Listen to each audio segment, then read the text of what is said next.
Hola, ¿cómo están? Este es el reporte de la agenda legislativa tramitada en la Cámara la semana del 20 de enero del 2020. Pasó al Senado de una manera paradójica porque aprobado en general y luego rechazado en particular por no alcanzarse el quórum exigido el proyecto que restablece el voto obligatorio. Como se sabe, hasta el 2008 la inscripción en los registros electorales era voluntaria, pero una vez inscrito el voto era obligatorio.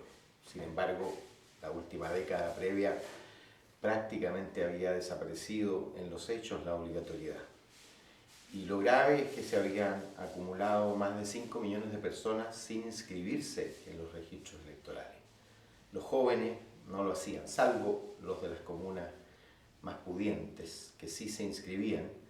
En las comunas populares disminuía progresivamente el volumen del padrón, porque los jóvenes, al cumplir 18, no materializaban su inscripción. Se estableció la inscripción obligatoria, es decir, automática. Una vez que cumples 18 años, estás automáticamente inscrito en el padrón y, al mismo tiempo, el voto voluntario, que fue una condición que puso la derecha entonces para aprobar la inscripción automática. Eso provocó inesperadamente la baja de la participación en la elección municipal siguiente y en la parlamentaria presidencial. Sin embargo, en la última presidencial, la participación recobró masividad, siendo la segunda vuelta Piñera-Guillé una de las elecciones más participativas de la historia de Chile, junto con el plebiscito y la elección de Lagos Lavín. Lo que ocurrió con el voto voluntario y la inscripción automática es que subió la participación de los jóvenes al doble, pero bajó la participación de los adultos mayores. Los jóvenes, porque parte de los que no estaban inscritos sí concurrieron a votar, y los adultos mayores, que sí estaban inscritos, dejaron por la voluntariedad de votar en una porción importante. Y lo que se está empujando ahora era el restablecimiento de la obligatoriedad. Yo la verdad creo que más importante que la obligatoriedad o la voluntariedad del voto es que el servicio electoral modernice el proceso electoral para que tú, yo o cualquier chileno o chilena pueda votar en el lugar más cercano de donde vive o donde trabaje. Si tú te encuentras en Punta Arenas y estás inscrita en Maipú, pudieras ir al local más cercano de tu hotel y con tu carné en una maquinita te identificarían dónde votas y qué voto te corresponde, si es que es el de Maipú, en el caso de la alcaldía, los concejales y qué sé yo. Esto es así en muchas partes del mundo, porque una cosa es que sea voluntario y otra cosa es que tú tengas que pagar transporte público, tengas que desplazarte kilómetros para ir a votar. El proyecto, la verdad, fue aprobado en general y luego fue rechazado en particular, por lo tanto va a ir de todas maneras al Senado y es posible que allí reviva la idea de restablecer la obligatoriedad del voto. Hay una discusión filosófica muy profunda respecto de si votar es un derecho o es una obligación. Yo tengo una perspectiva más práctica. La verdad es que me gustaría mucho más que los partidos y los candidatos convencieran a los electores y a los ciudadanos de que no da lo mismo votar que quedarse en la casa y de que el Estado le facilitara, por supuesto, el procedimiento de votar para que no comportara gasto financiero ni una tarde perdida o desplazamientos de decenas o cientos de kilómetros en algunos casos, porque más de un tercio del padrón electoral está inscrito en un lugar muy distante de donde hoy día vive y por lo tanto si se pudiera votar en cualquier parte por supuesto se elevaría de manera considerable la participación. También pasó al Senado un proyecto que tiene origen en moción parlamentaria, que establece cuotas de pantalla, tanto en la televisión como en el cine, para la producción nacional. Es decir, le exigiría a la televisión un 40% de producción nacional, 15% dentro de ese 40% tendría que ser producción de ficción, es decir, cinematográfica. Y respecto de eso hay bastante unanimidad, porque la televisión es una concesión que le entrega el Estado a los privados. Más discusión hay, en cambio, respecto de la exigencia de plantearle una cuota de 20% de producción nacional a las salas de cine, porque se trataría en este caso de empresas privadas y por lo tanto le estamos exigiendo una limitación, le estamos estableciendo una limitación y un requerimiento público. Y ahí entonces entran las distintas concepciones que se tiene de la libertad de emprender y de las exigencias que puede hacerle el Estado a ese emprendimiento.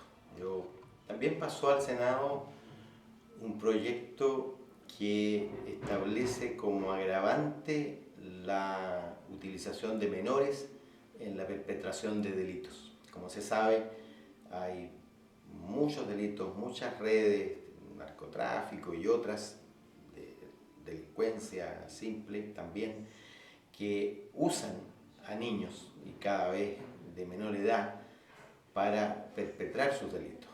Y la tentación de algunos es rebajar la edad penal y concentrarse en los niños. Lo que propone este proyecto de los diputados Desbordes y Fuenzalida es más bien concentrarse en los adultos que utilizan a esos niños para perpetrar los delitos, constituyéndose entonces en un agravante la utilización de un menor de edad en la perpetración de un delito. Este proyecto fue aprobado por amplísima mayoría y pasó al Senado, donde esperamos tenga pronta aprobación.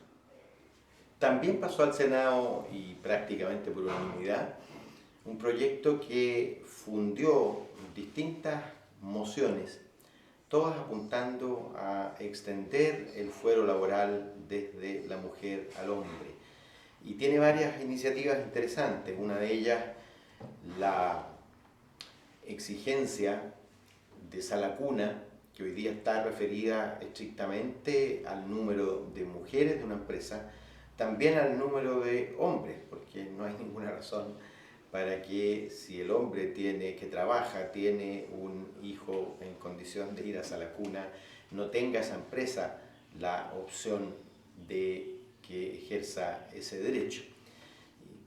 Probablemente esa sea una de las cosas más importantes de este proyecto. También establece condiciones para compartir de mejor manera el permiso postnatal, que como se sabe está establecido un número de días para el hombre muy pequeño y los 6 meses para la mujer. Aquí establece la posibilidad de mejor distribución, particularmente cuando la tuición del hijo esté a cargo del padre. Bueno, aumenta de 5 a 15 días el derecho a permiso postnatal del padre. También lo extiende en el caso de adopción, que hoy día no existe. También establece un fuero paternal, es decir, la imposibilidad de despido durante un año. Este conjunto de iniciativas lo que busca es perfeccionar el fuero, extenderlo de mejor manera al hombre en el registro de ir generando condiciones para la paternidad responsable, para la necesidad de compartir la responsabilidad parental, hoy día muy concentrada en la mujer. Y obviamente también aprobamos la así denominada reforma tributaria después de 1 año y medio de trámite. había ingresado en agosto de 2018 y el tercer trámite ahora en enero del 2020. Ingresó un proyecto que no generaba prácticamente recursos para el fisco y va a salir un proyecto que genera 2.200 millones de dólares en régimen nuevos para el fisco. Ingresó un proyecto que era regresivo, puesto que su corazón era la reintegración tributaria, que significaba una pérdida, una merma del aporte al fisco por parte del 1% más rico, del orden de los 800 millones de dólares. Y además relajaba la norma general antielusión y extendía el beneficio para las inmobiliarias hasta viviendas de 3.000, originalmente de 4.000 UF de costo de construcción. Y bueno, y va a salir un proyecto que por supuesto no tiene reintegración, porque el gobierno debió eliminarla, no introduce modificaciones a la norma general antielusión, porque el gobierno debió eliminarla en el Senado, y no extiende el beneficio de exención de IVA a las constructoras. Y en cambio dejó todo lo que tuvo que entregar el gobierno como compensación en la Cámara para aprobar la reintegración tributaria por parte de un puñado de diputados. Yo voté en contra.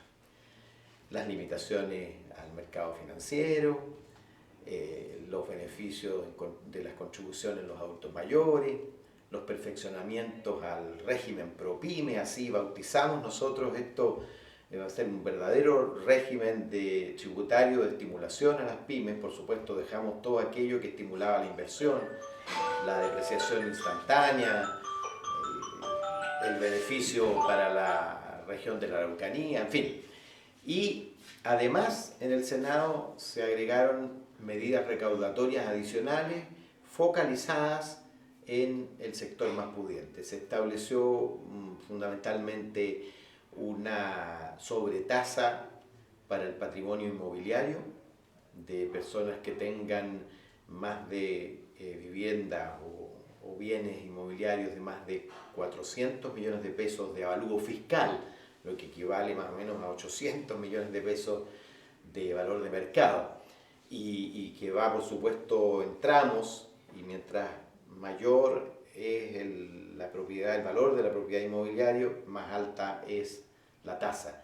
Son aproximadamente 29.000 personas más pudientes que van a aportar del orden de 150 millones de dólares.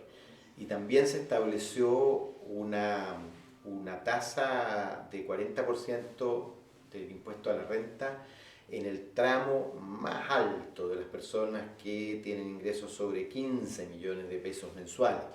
En consecuencia, ellos, por eso es adicional, porque este es un impuesto progresivo, se aplican tasas marginales según el tramo en que se encuentra. Todo lo que ganen por sobre 15 millones va a pagar 40%, el resto paga 35% y así va bajando hasta el tramo exento.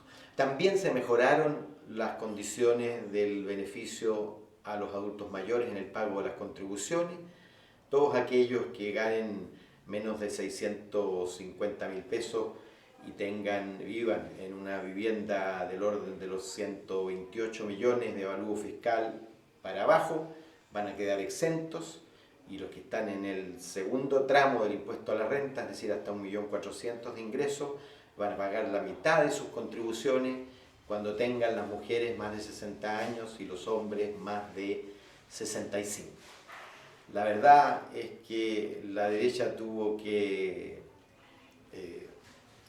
rechinar los dientes para poder concurrir a aprobar esto, porque lo que quiso originalmente el gobierno fue rebajarle los impuestos a los más ricos con la idea de que así iban a invertir más, y la verdad es que sale un proyecto que recauda 2.200 millones de dólares y más de la mitad de esa recaudación proviene del 1% más rico, y por lo tanto el gobierno se vio obligado a hacer un proyecto mucho más progresivo y más recaudatorio.